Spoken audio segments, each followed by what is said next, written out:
ടെറസിൽ ഏതാണ്ട് എല്ലാത്തരം പച്ചക്കറികളും കൃഷി ചെയ്യുന്നുണ്ട്.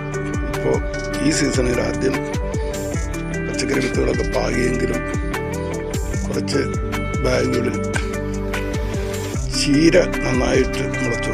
അതിപ്പോൾ ഞങ്ങൾ പാകിയ വിത്തല്ല, പക്ഷെ മണ്ണിൽ കിടന്ന വിത്താണ്.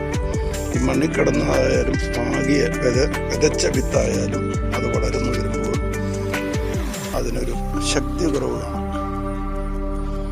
അതേസമയത്ത് ചീര പാകി മുളച്ച് വരുന്നിടത്തുനിന്ന് പറിച്ച് നടുമ്പോൾ കുറച്ചുകൂടി കരുത്തുള്ള വലിയ തണ്ടും ഇലയുമുള്ള ചീരകൾ ഞാൻ കുറച്ച് നാളായി കൃഷിയിൽ കാണുന്നൊരു പാടമാണ്.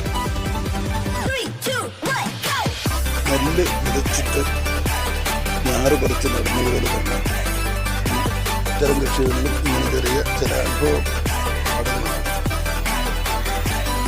വിതച്ച് മുളച്ച് വരുന്നതിനേക്കാൾ കരുത്ത് വലിപ്പവുമൊക്കെ പറിച്ച് നടന്നു.